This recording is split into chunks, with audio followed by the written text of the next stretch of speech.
she noticed hoarseness of voice since 4 years ago. This was also associated with excessive facial and body hair growth. She had background of bronchial asthma and dyslipidemia on medication under endocrine and respiratory clinic follow-ups.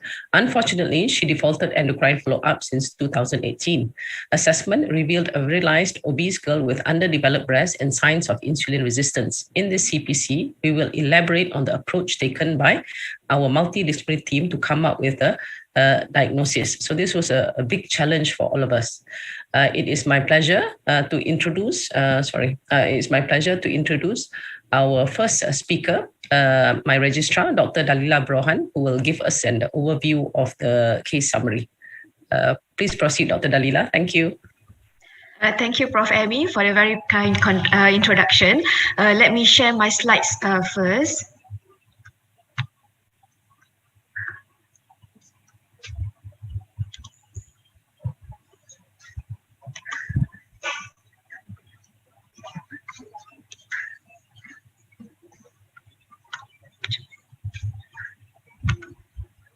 While Dr. Dalila is preparing, anybody who wants to have any questions, please type it in the Q&A box, and then we will give about a 5 to 10 minute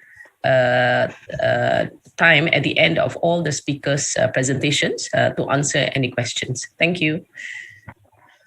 Okay, Assalamualaikum warahmatullahi wabarakatuh, and a very pleasant morning to all participants. First of all, thank you for joining us.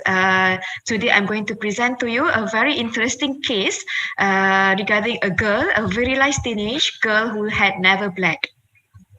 Okay, our patient is a 17-year-old girl with underlying G6PD deficiency and childhood bronchial asthma. For the bronchial asthma, she was under our respiratory clinic follow-up, and she was diagnosed with metabolic syndrome at the age of 14 years old under our endocrine clinic. However, she defaulted follow-up in the next year, in 2019. She was referred to us last year for primary amenorrhea in December 2020. On top of the primary amenorrhea, she noted hoarseness of voice and excessive body hair for the past 4 years and overgrowth of pubic hair. The burden of the excessive body hair until she need to do daily facial shaving for the past 2 years. However, on top of the excessive body hair, she didn't notice any breast development. On top of that, on further inquiry, she doesn't have any cyclical abdominal pain. There was no excessive weight gain or cold intolerance. There was no headache, visual disturbance, or galactorrhea, and she was not on any medication that prevent her to have her menses.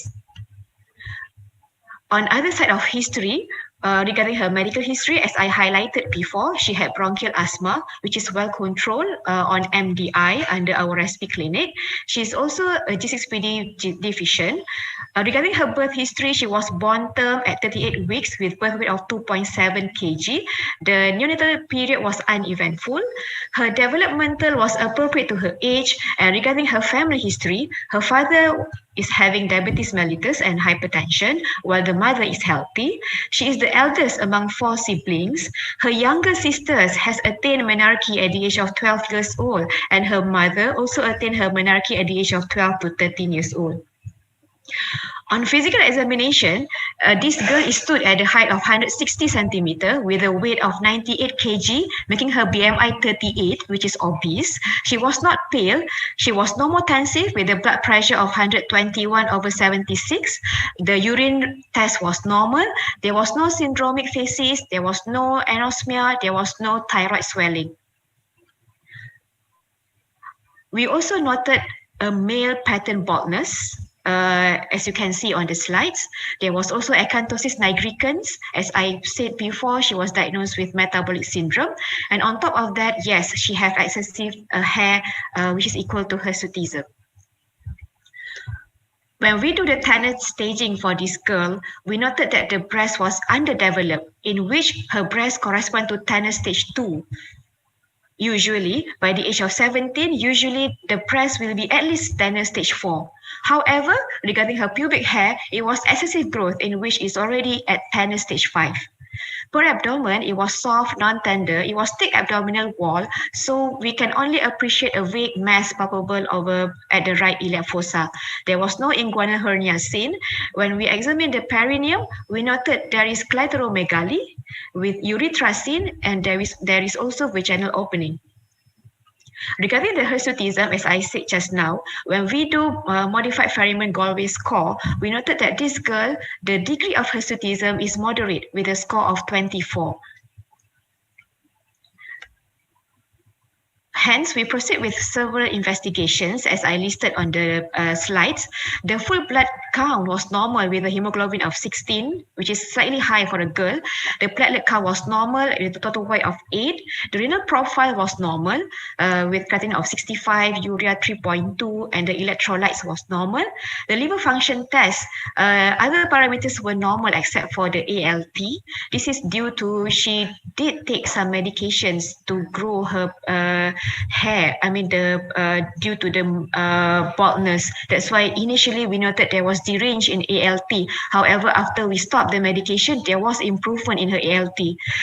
Her fasting blood sugar was deranged with 9.68, and the HbA1c was also raised, 8.7.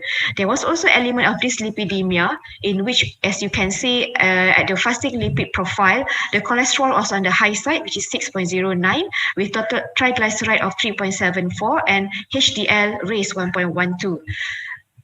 We took a tumor marker, CA125, CA99, and alpha-fetoprotein was normal.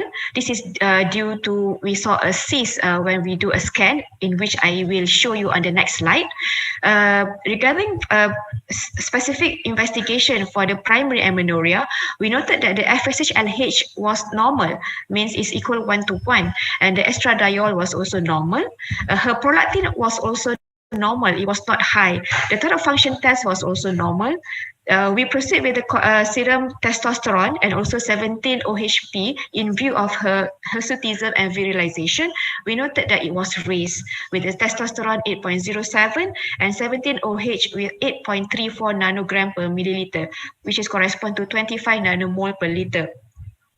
We also took her cortisol, morning cortisol, which is normal, 119, and cortisol random was also less than 22. We took random DHEAS, it was 1.8, and we did karyotyping for her, it was 46XX. On transabdominal scan, the uterus was normal, the right ovary was normal. However, we noted a huge left ovarian cyst measuring 11 by 8 centimeter, and the cyst was uniloculated, homogeneous, cystic, and there was no obvious solid area or papillary projection seen. There was no free fluid. In view of this huge cyst, we proceed with CT-TAP, in which we also seen a large midline well-defined non-enhanced cystic mass measuring 8 by 11 by 10. And this CT-TAP features will be further explained to you by our radiologist, Dr. Erica. So without further ado, I pass over this case towards Dr. Erica. Thank you. Thank you, Dalila. Let me share my screen.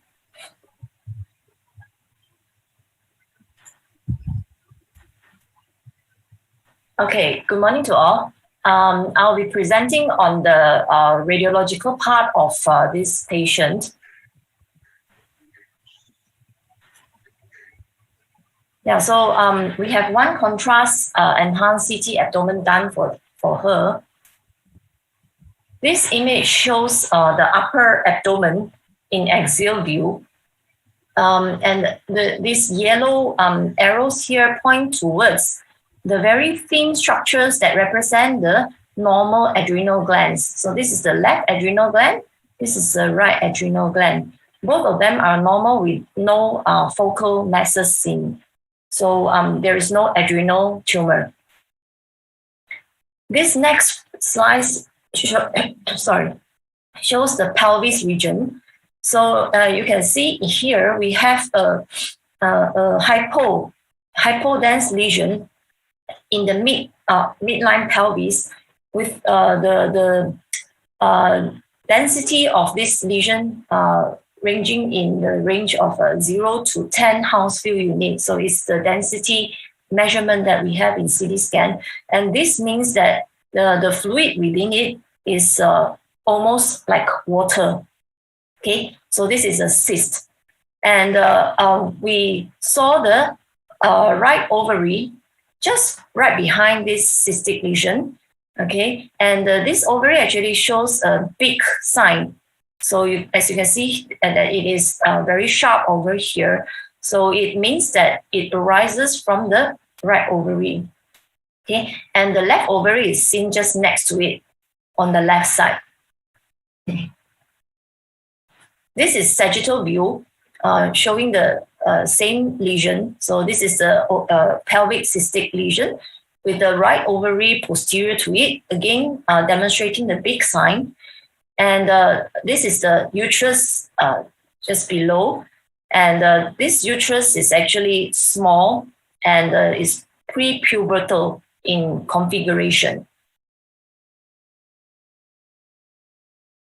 This is another slice in coronal view showing us the cut that demonstrate both ovaries. So this is the right ovary which lies horizontal, and this is the left ovary that lies vertical. So both ovaries are actually enlarged for her age, where the right ovary measures about 21 mils and the left ovary is 18 mils. Normal for her age should be around 5 to 8, but sometimes for a small number of patients, they may go above this. But 21 and 18 is way above, all right? So she has bilateral enlarged ovaries. And with this CT scan also, we did a complementary ultrasound to help us confirm that this structure is cystic, because ultrasound is actually better at it. So we confirm that this is an anechoic structure. That means it's fluid, almost like water within it. We didn't see any solid component. So based on this CT scan, our primary imaging differential would be is probably a right ovarian functional cyst, because we have signs to suggest that this lesion arises from the right ovary, and we can see the left ovary next to it. So this is most likely from the right. And we think it is most likely a functional cyst because if there is no complexity, no septation, no enhancing component, it's anechoic on ultrasound. But something that contradicts is usually functional cysts, they don't go beyond 7 cm. So this is almost like 12 cm. It's very big, bigger than what we usually expect in a functional cyst. So we also have another differential that may look quite alike on CT scan, which is the serous cyst adenoma. It's a benign cystic tumor that can arise from ovary. So most often they are also unilocular and anechoic that looks exactly like a simple cyst. But usually they occur in 30 to 50 years old. So this patient is a bit young. It's not impossible, but it's not the common age where you would see this kind of tumor. So another imaging differential that we want to consider is because there is bilateral enlarged ovaries. So this may suggest underlying polycystic ovarian syndrome, PCOS, but we cannot confirm it because at that time we did not have the endocrine results, and also we couldn't see any multiple cysts on CT scan because CT scan is not good for it. So ultrasound or MRI are more suited and are more sensitive in detecting small ovarian cysts that will confirm PCOS for us. And from this CT scan, there is no solid component or other features to suggest malignancy. And there is no distant metastasis to the lungs, bones, and the solid organs. So that is the main function of CT scan, to help us delineate for any distant metastasis. So let me talk a little bit about the role of imaging modalities in this kind of investigation for patients with primary amenorrhea and virilization. So they are most important in investigating for androgen secreting tumors, as what was initially suspected in this patient. So it usually is by CT or MRI. We will be able to pick up any tumors in the adrenal gland. That was why I show you the normal adrenal glands, or any tumors that arise from the ovary. Yeah, so usually they are from either these two organs. So both able to assess the size, characteristic, and invasion into vessels or surrounding organs. And the enhancement pattern with adrenal contrast washout or the adrenal MRI calculator for the enhancement pattern can actually help us separate adenomas from non-adenomas. Another role of imaging is in PCOS. Okay, so ultrasound is the mainstay in the investigation of PCOS. Occasionally, MRI may be needed if ultrasound is not satisfactory, but not CT. CT should not be ordered to investigate for PCOS, because you can see, like what we have just now, the small cysts inside the ovary, we usually cannot see well. So the diagnostic criteria in ultrasound is bilateral enlarged ovaries, which is more than 10 mils. So this patient has way larger ovaries than that. And they should demonstrate multiple small follicles of less than 1 cm, usually more than 20 of them, mostly peripheral distributed, forming this string of pearls appearance. So we have to ensure that there is no dominant follicle at the time of investigation. And the other features that we may see is increased stromal echogenicity. That means the stroma, ovarian stroma, is very bright on ultrasound. But for this PCOS, diagnosis is actually largely clinical. Ovaries may be normal in PCOS, and conversely, polycystic ovaries may be found in women without the syndrome. So it has to be correlated with clinical findings, cannot be interpreted. The imaging cannot be interpreted alone, okay? And another role for imaging is in congenital adrenal hyperplasia, where they usually present with delayed bone age. So a hand and wrist x-ray may be helpful to assess the bone age. And ultrasound is the modality of choice in children because it does not have radiation. All right, so we will look for either bilateral enlarged or normal adrenal glands. And sometimes in boys, testicular adrenal rest tumors may be seen in CAH. MRI is reserved for problem solving. So when other modalities or in clinical findings are not very clear whether it's CAH. So conclusion for imaging, in patients with primary amenorrhea and virilization where an underlying androgen secreting tumor is suspected, imaging plays an important role in the detection and characterization of adrenal or ovarian tumors. Imaging also helps to confirm clinical suspicion of PCOS and CAH, but a normal study does not exclude them. Imaging findings should be interpreted in clinical context to avoid misdiagnosis. So with that, I thank you, and I will pass back to Prof. Emmy. Thanks. Thank you very much, Dr. Erica. I'll share my screen now.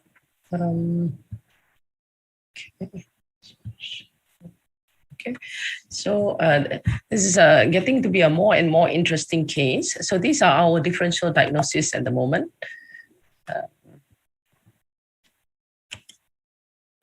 Okay. So first is polycystic ovarian syndrome, but bearing in mind that in teenagers, in adolescents, we don't use, because adolescents have a lot of follicles in their ovaries. So the ultrasound features of polycystic ovarian syndrome is not really a diagnostic sign, as Dr. Erica says, in adolescent patients. Yeah, it's more in the adult patients. So our first differential diagnosis is PCOS. Number 2 is the non-classical congenital adrenal hyperplasia, because the classical congenital adrenal hyperplasia usually be born with ambiguous genitalia, which wasn't the case in this patient. Yeah. Number 3, our differential diagnosis is adrenal tumors. Number 4 is androgen secreting tumors of the ovary, and number 5 is Cushing's disease. So we are now going through thinking about which of these are the possible diagnosis in this case. Now I would like to introduce our next speaker, which is Dr. Associate Professor Nora Shikin Wahab, from consultant endocrinologist, to talk to us about the endocrine possibilities in this patient. I hand over to you, Professor Shikin. Okay, Assalamualaikum and good morning. Thanks Prof. Emmy for kind introduction. I'm trying my best actually to share. I think it's a very complicated case, so let me share my slide for a while.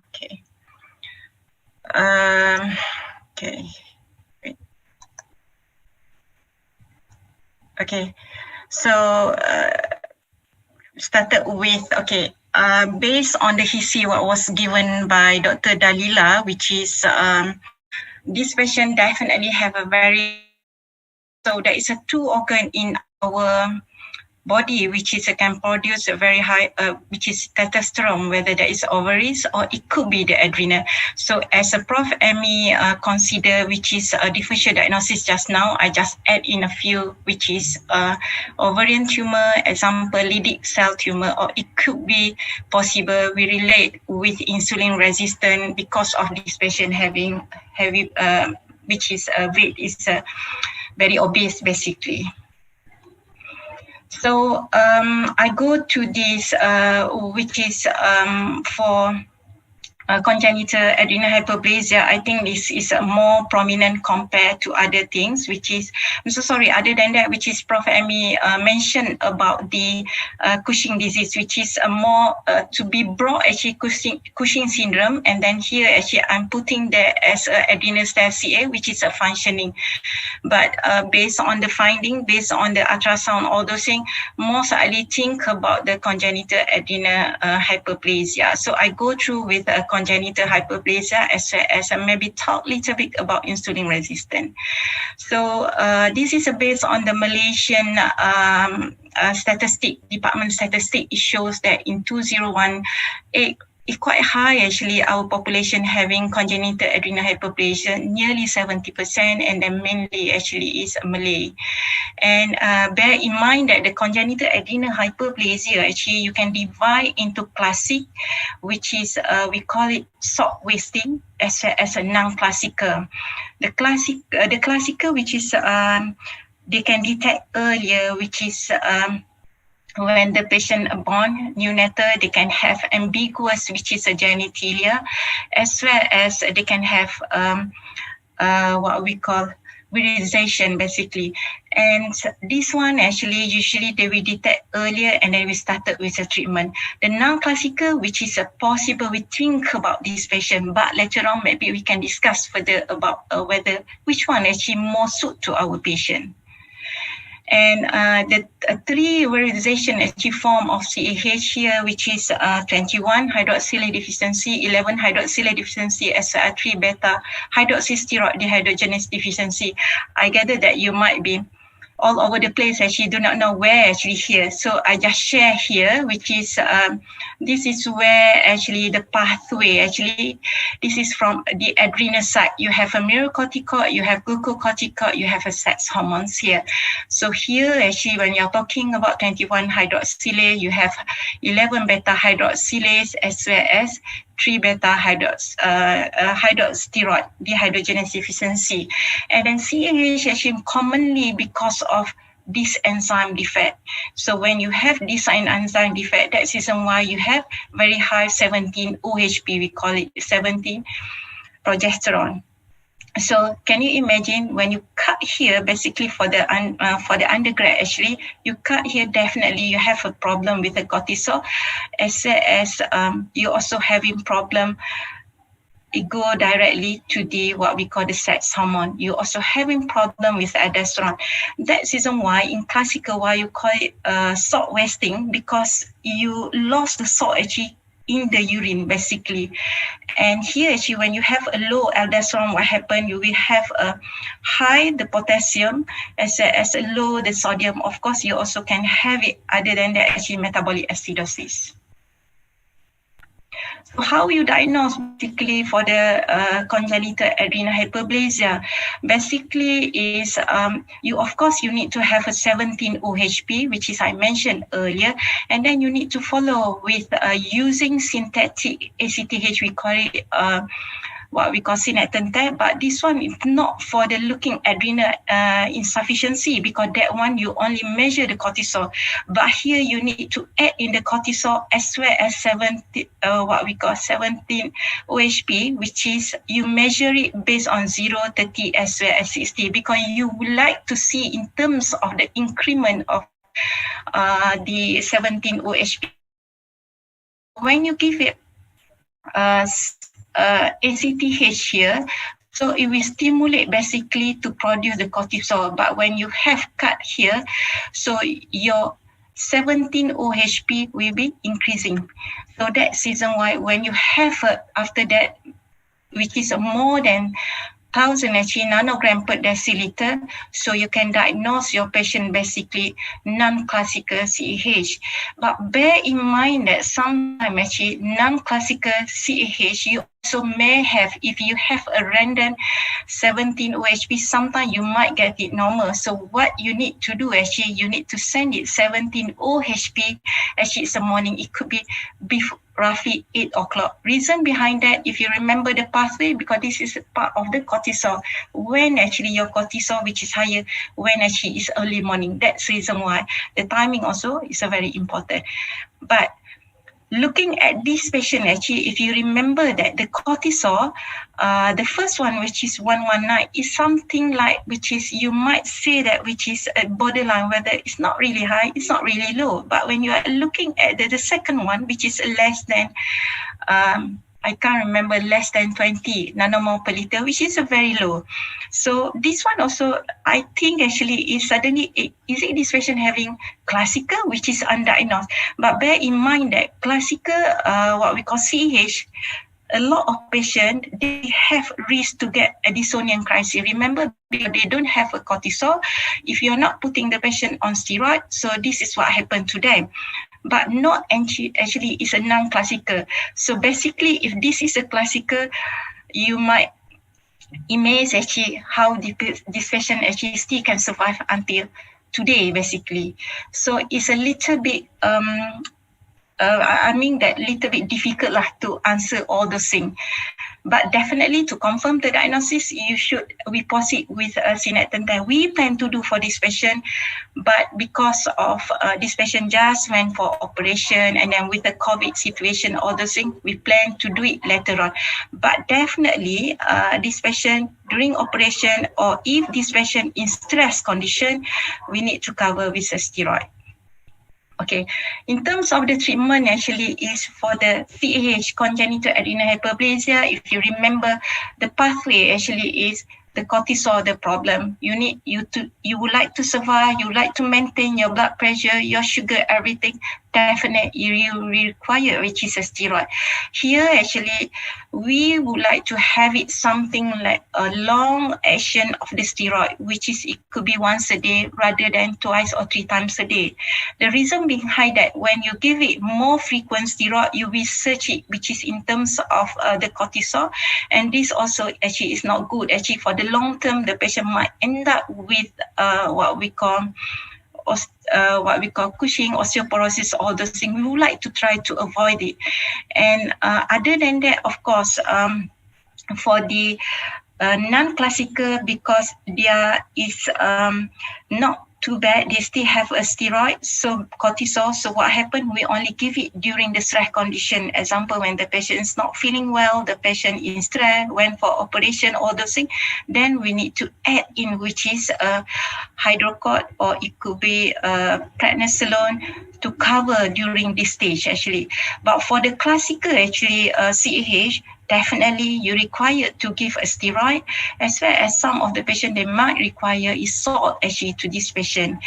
And for this patient, if you are looking at the patient is severely having high testosterone, what you need to do actually is we need to do, most likely we need to start this patient with steroid, because when you give, why this patient still keep producing the testosterone? One of the reason, because of the cortisol could be not there. So to switch off for that one, that's reason one, you give a steroid, hopefully we lower down actually is the testosterone. So this is actually it should be basically after you confirm the diagnosis. In terms of CAH, I think that is just very short actually to give idea in terms of how to diagnose as management, principal management. Okay, I'm so sorry because I think that I have another slide actually. Regard the second one actually is the insulin resistant actually it could be weight related. Remember that this patient have BMI of 38, this patient have acanthosin nigricans. When you remember the TG is a very high, 3 point something. This is as well as having diabetes. This is a consistent with something like metabolic syndrome. So if we exclude everything which is a causing for the high, which is a testosterone, and it could be related to the weight.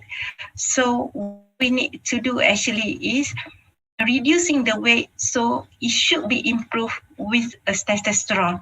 Definitely at the moment, this patient confirmed diagnosed with diabetes, we cannot ignore that. By losing the weight, improve the insulin resistance, requirement of a diabetic medication, maybe we can reduce it and then we can normalize in terms of HbA1c. You cannot what we call cure the diabetes. Definitely diabetes be there with a strong family history, could be genetic, but on top of that, because of obesity itself. I think that's all, Prof. Amy, from my side, which is talking about CAH as for the insulin resistant. Thank you. Thank you very much, Shikin. Thank you for elaborating on CAH. So now, but first, if you all remember, she had that large ovarian cyst, which we were all worried about, and then which is still one of the differential diagnoses, which is it producing the androgens? Is that where the source of the testosterone in this patient is? So we proceeded to surgery, and Dr. Aniza will give us the details of the surgery and the plan of further management. I hand over to you, Dr. Aniza.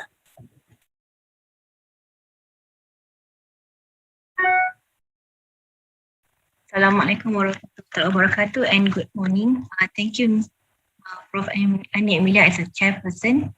Can you see my slide?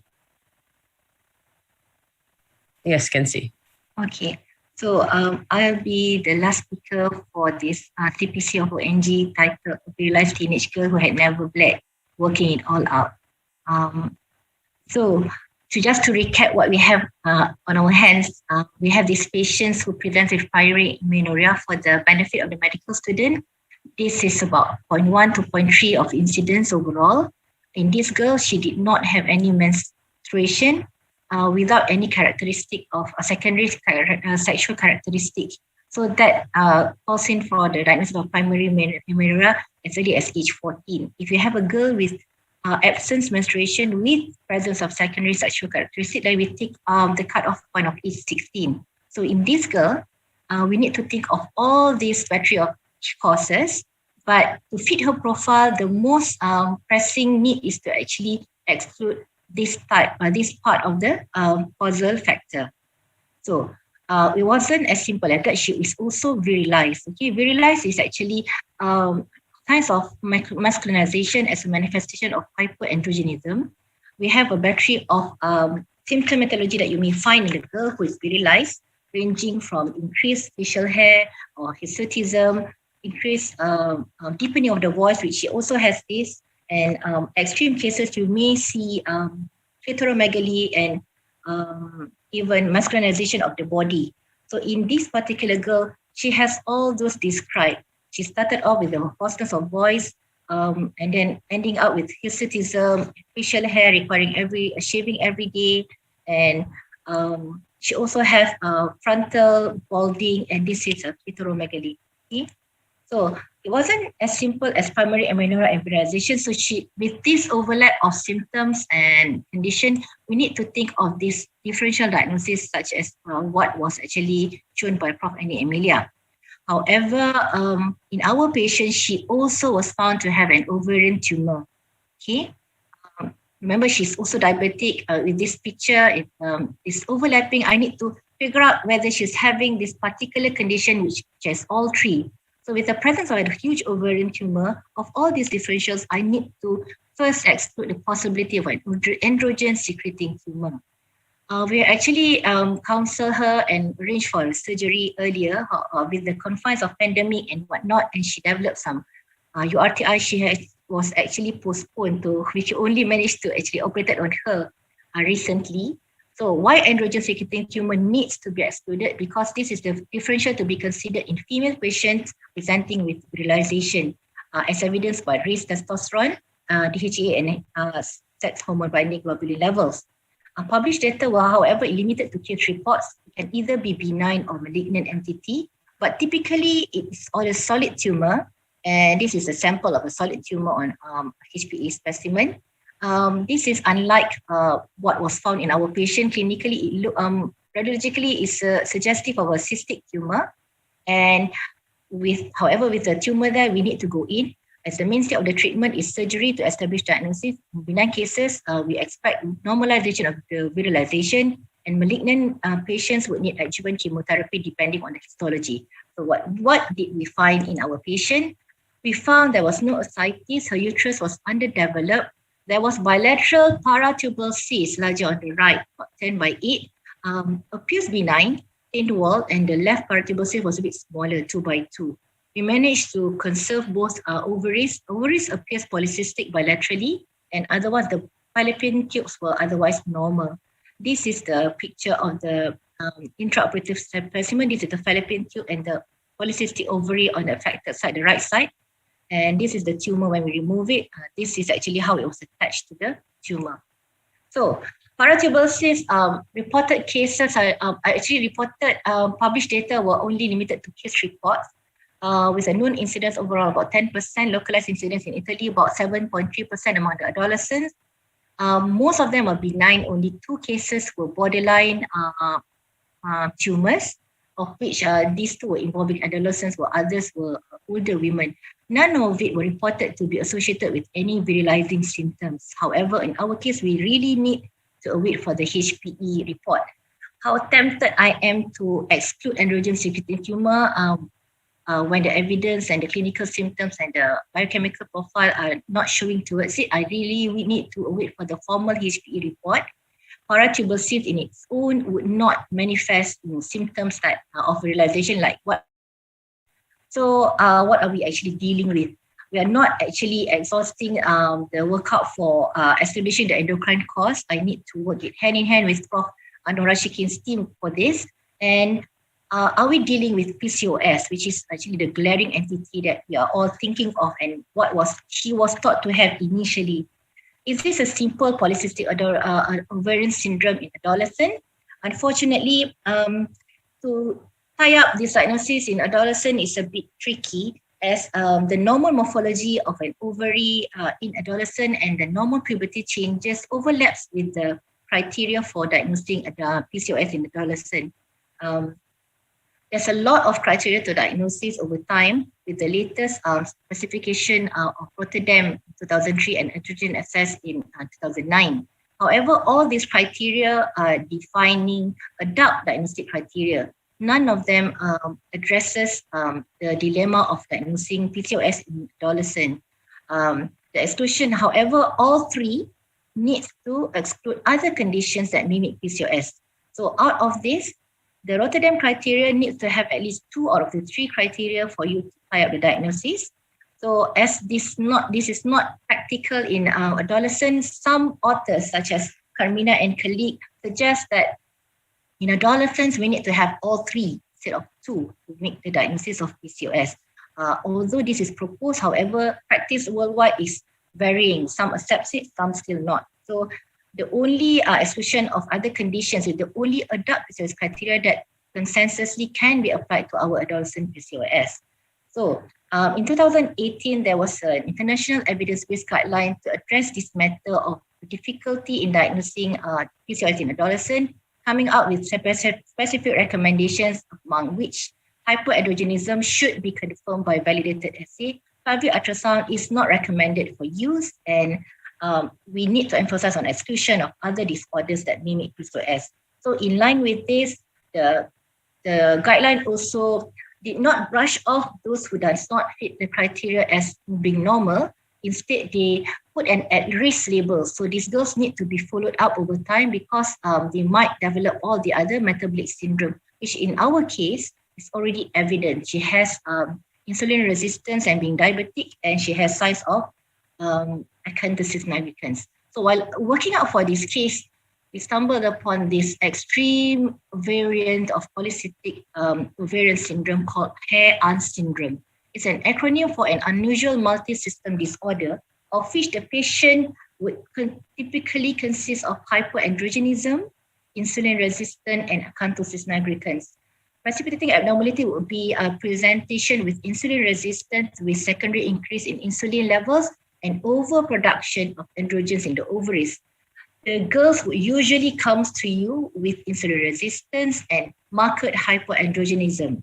It affects about 1 to 3% of girls. However, this is actually an underdiagnosis. Most prominent physical characteristics are acanthosis nigricans and hyperandrogenic features. Some may have masculinization of the body with increased muscle mass and loss of breast tissue. There's so far published data are limited to case reports, totals about 4, with the latest addition within early this year from a colleague of ours in PAG Sabah, reporting such similar presentation to our patient. So this is our patient, acanthosis nigricans, which was very prominent. And these are the clinical presentations, and she fits all of it. We need to demonstrate elevated testosterone in Hair-on syndrome is more than 4 times of normal, with the cut-off point taken is to in our patients at about 8. Yeah.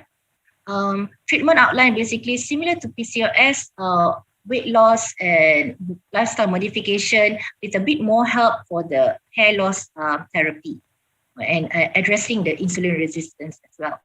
So we're not safe yet, as we're actually still working out establishing the diagnosis in our patient. So the management outline would entail first hand-in-hand collaboration with other colleagues, especially the endocrine people, to establish the diagnosis. We really need to review the HPE to safely exclude androgen circulating tumor in her. Once that's out of the way, then concentrating on the possible endocrine causes which needs still to be figured out, especially along the ways of non-classical CAH. So with that in mind, we need to actually cater to what she needs. We need to do induction of puberty and menstruation. This is established by administration of oral estrogen in low dose to start off with, and with increment over time. This is to actually to grow the underdeveloped uterus, and within 2 years, it's expected that she would attain withdrawal bleed. This is also to develop her underdeveloped breast, and this would promote self-esteem, and estrogen therapy is also for her bone protection and cardiovascular protection. We've arranged for her to have BMD because she have had estrogen deficiency for quite some time, and she's also started on calcium supplementation for the bone.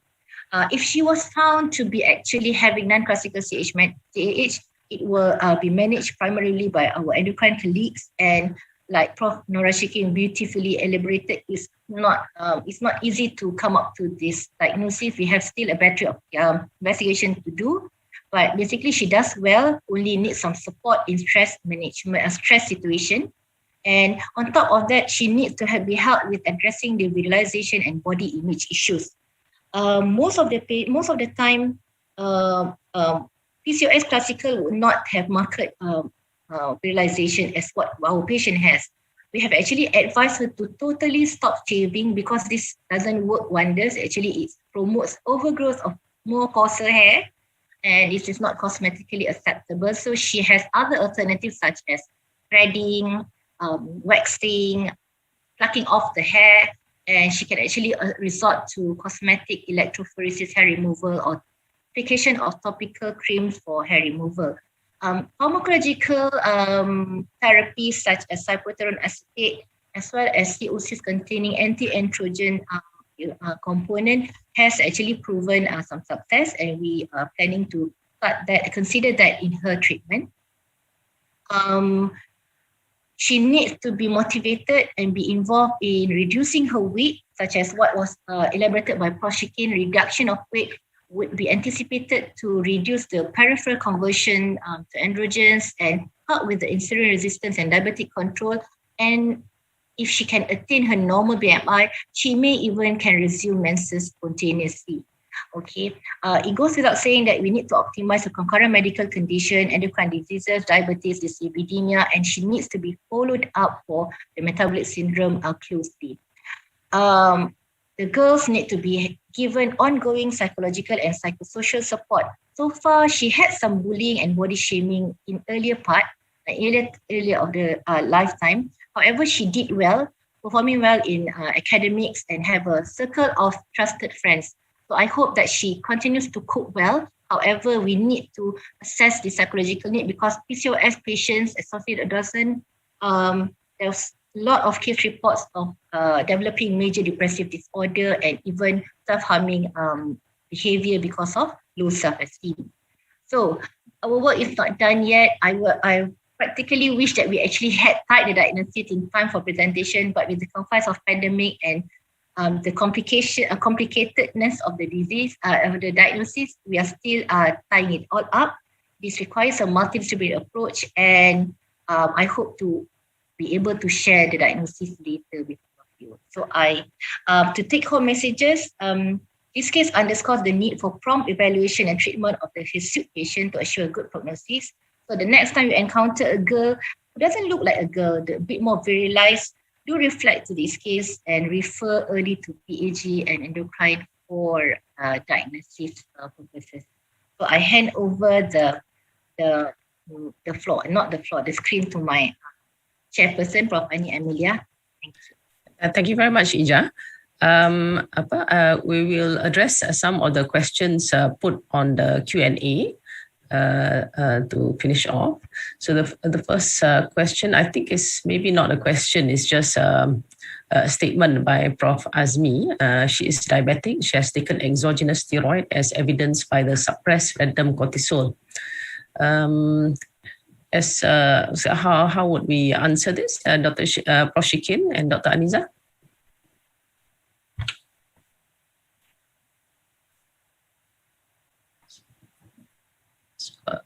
How did we treat her diabetes? Okay. Can I answer it? Okay. Sure. Thank you. Okay. This one actually, if you're talking about exogenous steroid, that one definitely we need to deep further lah in terms of the history, based on the history. But other than that, actually, in terms of the diabetes, which is we need to treat as usual. Of course, the most important, which is this is obese patient, we need to reduce the weight, and then genetically, if I'm not mistaken, parent actually having diabetes, father having diabetes. So for the insulin resistant, you can try with weight reduction as well as the most easier, which is we can use it ubiquinol, which is a metformin lah basically, and something which is a drug which is can reduce in terms of the weight. Because if you're talking about let's say the usual medical student, we say that sulfonylurea, it could be not really good for this patient because in view of there's you increase further the weight, so it could be other latest agent which is possible, which is something like SGLT2, which is this one also can reduce the weight other than GLP-1. But definitely, if you're asking me, the most easier, which is exercise, reduce the weight, and start the patient with metformin.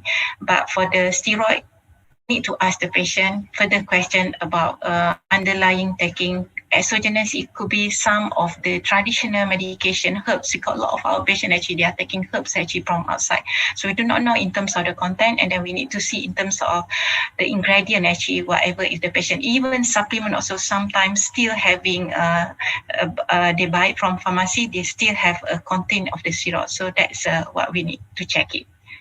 Thank you very much, Prof. Shikin. Dr. Aniza, do you want to add anything? I think this patient we took the cortisol after she had actually stopped the steroid per se that she took for hair growth. And her last attack of asthma was years ago, so she was not on treatment for those, if I'm not mistaken. But yes, but we did whatever we did. Us venture into steroid, exogenous steroid. We did not find anything except for the recent preparation for hair growth. But we will ask again on this. Okay, thank you very much, Prof. Azmi, for your input. I think a second statement by Prof. Naura Azmi is also she's not hypertensive, therefore she's not 11 or 17 OH LACE deficiency. And then number 3 is untreated classical CAH is not obese in principle. And then Prof. Shikin, do you think she's classical CAH or non-classical? I think that most likely actually is I think that non-classical rather than classical. Yeah. She looks like the picture of non-classical actually. Yeah, that's right. But I think now we are veering more towards the HRN syndrome, right, Dr. Aniza? I'm tempting to do to say so, but I agree with Prof. Shikin. We actually needs to see the pathway of aldosterone. We actually send that also. I think to answer Prof. Sharina's question, I think, can I answer, Prof? Yeah, sure. Please go ahead. So Prof. Sharina asks, how do you differentiate between PCOS and HRN syndrome? Any biochemical markers or genetic testing that can be performed? Okay. Thank you for the question, Prof. Sharina. I think this is a fairly new entity. I think maybe looking back, it may have been underdiagnosed as we tend to lump our patient into PCOS when they present with hirsutism. But within the limited case reports that was actually published, it was postulated that when you encounter marked virilization, you need to think of HRN as an extreme variant of PCOS, supported by very elevated levels of testosterone. It was said to be 4 to 5 times normal, which is the normal would be more than 2. In the published report from Sabah, it was 9, ours was 8 something. Okay. And another thing is biochemical genetic testing. There is postulation that insulin resistance can be of type 1 or type 2. The type 1 would denote the familial preponderance, whereby the type 2 was postulated to be having an autoimmunity component. And it was suggested that the patient be screened for autoimmunity, and they tend to be positive for ANA. So in our patient, she was also positive for ANA. So that's why I'm actually leaning towards HRN, but I really need to exclude the other endocrine diseases first. Okay, thank you, Dr. Aniza. So Prof. Azmi also said, please do not implicate CH, especially classical CH, as the patient is obese. I think we've established that we don't think she's classical. Weight is sensitive to glucocorticoid. Thus, any suggestion of deficiency will not result in weight gain. It's an antithesis. He also suggested to measure the DHEAS, and as this will tell us if the testosterone is from CH or PCOS. I think, did we do this, Dalila, DHEAS? Yes, we did measure the DHEAS, Prof. What was the result? Do you remember?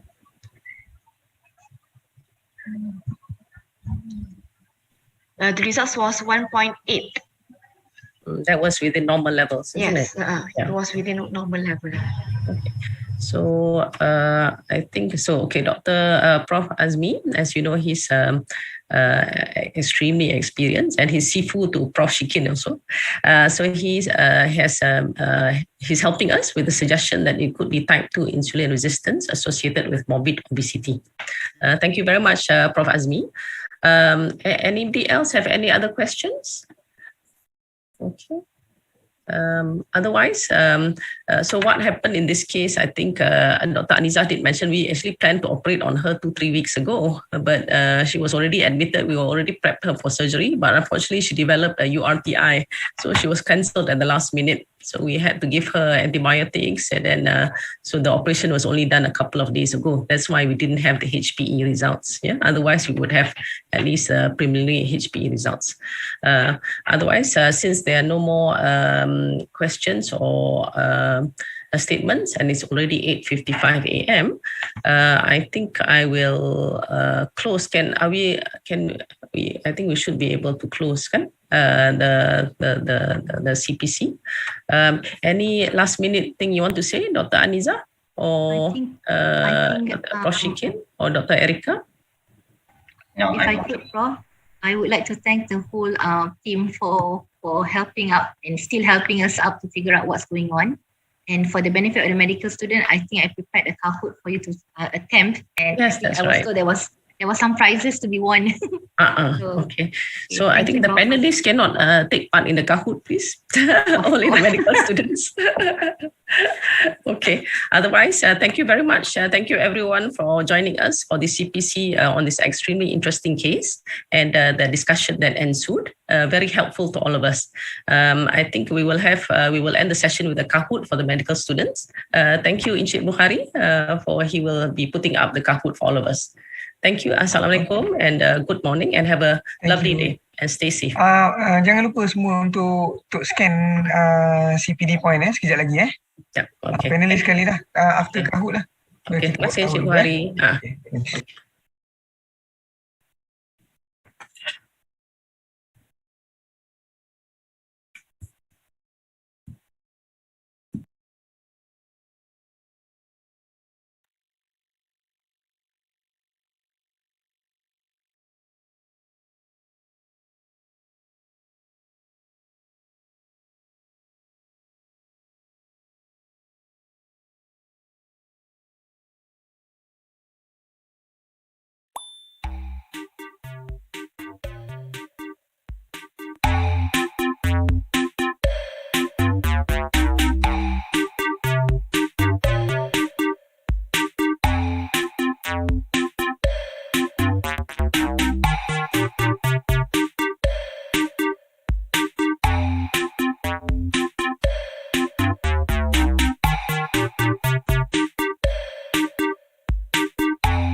Barcode yang belah atas tu untuk feedback form, itu untuk semua isi. Barcode yang belah bawah tu CPD point untuk doktor. Itu guna MMA apps. Okay.